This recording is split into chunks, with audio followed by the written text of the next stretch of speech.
The Senate's balance of power has the potential to shift significantly. 34 Senate races are coming up next year. Some Texas Democratic operatives, they're now reportedly spending millions of dollars to launch a new Super Pac aimed at unseating Republican Senator Ted Cruz. The Lose Cruz PAC is planning to roll out ads starting next week. Julia Manchester, national political reporter for The Hill, with me right now. Lose Cruz, Blues Clues. I mean, obviously it's catchy for a campaign, but really, do they have a chance at this? Look, Adrienne, we ask that question every single election cycle. Is Texas going to go blue? And I think looking at Ted Cruz, going back to 2018, we saw that he won by only 2 to 3 points in his Senate race against Beto O'Rourke. That's a very small number for an incumbent looking for re-election.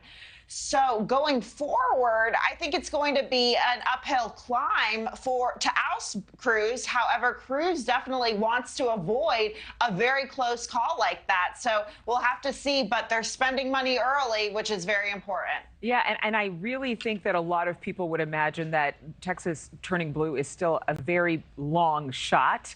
But there's another Senate race that's being closely watched in West Virginia. Democratic Senator Joe Manchin is seen as vulnerable as well. But he says, make no mistake, he will win any race he enters. So do we think there's going to be a big fight here? You know, that's a really good question. It's something we've been watching here in Washington because he says any race he's entering. So does that mean Senate or a potential presidential bid?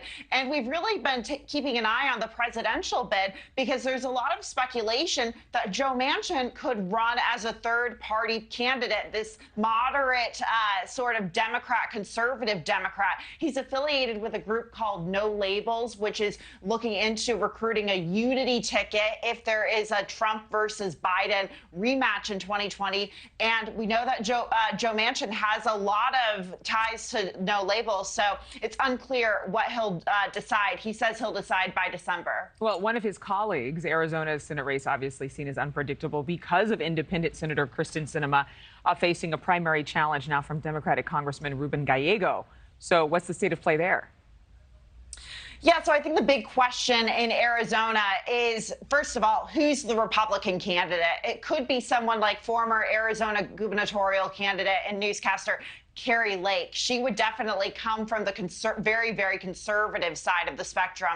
And if Ruben Gallego wins the Democratic nomination, he will be running very much as a progressive. So the question, if Sinema decides to run for re-election, what votes does she peel off from the conservative side or the liberal side? We don't know if she'll end up being a spoiler, or because we know that Arizona is a very purple, moderate state, could she win on her own? We'll see.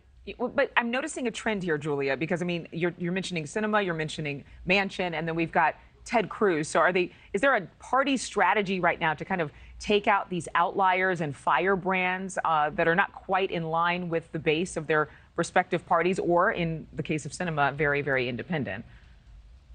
Yeah, so Sinema is obviously an independent, and I think the Democrats are approaching that very carefully because there's questions as to, you know, could Ruben Gallego as a progressive win in Arizona? And I think the Democratic establishment is a little unsure at this point.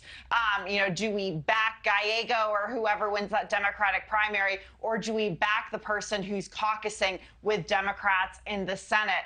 In terms of West Virginia, yeah, I mean, I think Joe Manchin doesn't necessarily align with the progressive base of the Democratic Party, but he definitely aligns with a lot of moderate Democrats or even some moderate Republicans. So, you know, we'll see. I think a lot of him depends what decision he ultimately makes in December going into the presidential race or running for re-election. And then with Cruz, I think Cruz is certainly someone who very much aligns with the Republican base, but this is definitely a continuation of trying to turn Texas blue. And even though I would say that Texas is still a red state, he has been vulnerable in the past. So Democrats are looking to drill in on that. Julia Manchester from The Hill, thank you so much. Thank you for watching. Go to newsnationnow.com to find NewsNation on your television provider. And don't forget to click the red subscribe button below to get more of NewsNation's fact-driven, unbiased coverage.